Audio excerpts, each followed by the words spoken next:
exciting is this matchup for you guys? Yeah, well, I think being on the road again, I think the environment will be really good, like we had last week, and I think we'll have fans down there, quite a few.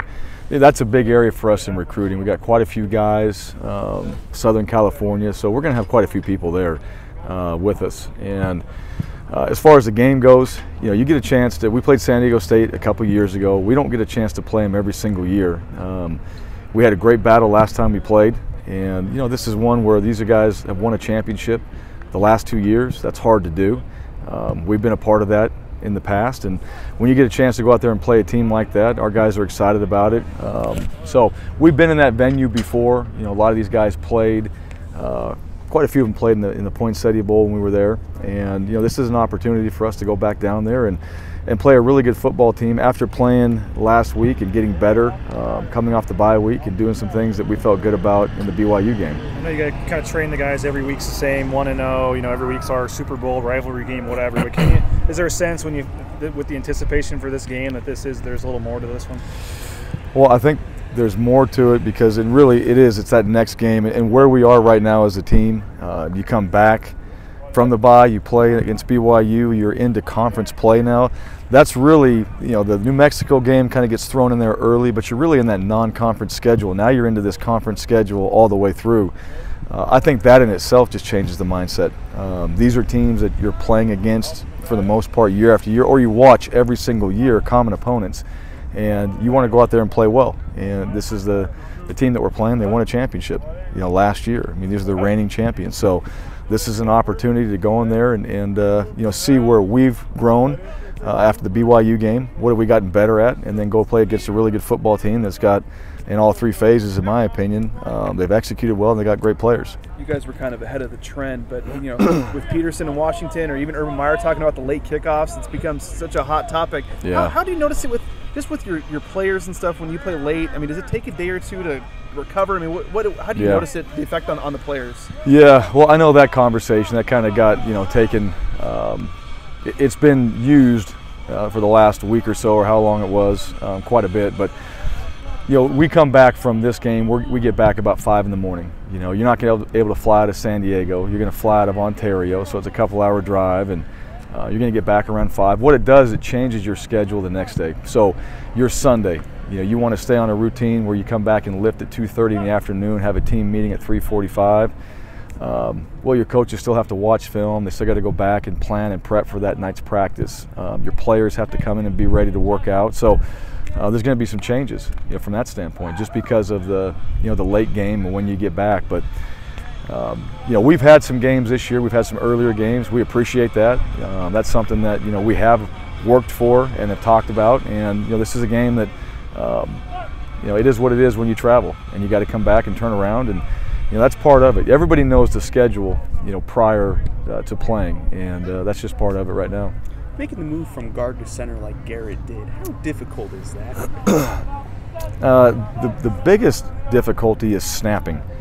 Really, because the guards both, they work with the center so much, they're making the same calls. A lot of the times too, if you're on a silent cadence, guards are making calls if the center has his head between his legs and he's looking down. So as far as the communication process or what they're seeing, it's not that much different, other than now, you're snapping the ball, and when you're on the road, you're in charge of the cadence, you're doing those type of things. So there's a lot more on his plate from that standpoint. But as far as what they're doing scheme-wise, it's pretty similar. You happy for Dante Dion? I saw that today. Yeah, absolutely. Yeah, absolutely. That's just, that right there, that guy is exactly, what he was when he was here. Just perseverance. He's a football player. He works his tail off. He's going to stick it out. He's going to do everything. He's going to show up every day. He did that in practice. He did that in games. I'm not surprised. I'm very happy for him, because guys like that, you see him work, you see him put in the time, you see him day after day, and I know he's doing it there, get his opportunity. He's certainly earned it. There's no doubt about it. I want to ask you about Isaiah Moore, a guy you brought in. You're so really high on him, and we haven't seen too much of him or heard much about him. Where is he at, and has he even played this year so far? No, okay. No. Isaiah hasn't played. He still has a redshirt year as well. Yeah, he's got a redshirt year, so.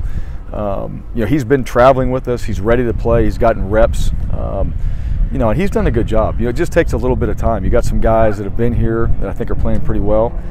It takes a little bit of time just to kind of get into the scheme of things, and then for him, he got a little bit behind in fall camp. He was out a little bit in fall camp, got a little bit behind, and all of a sudden, we're in the position that we're in right now. So he's ready to play. He's been studying. He's caught up. He's done a great job out here. I think he's going to be a really good player for us. It's just a matter of when do we use him.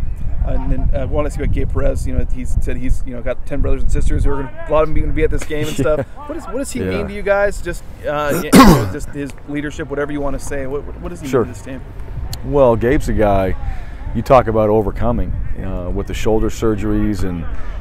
In a position where you're really questioning whether you're going to play the game or not any longer, and more so just from the fact of having to go through, a surgery and then back to another one, and just the recovery, and that's really difficult mentally.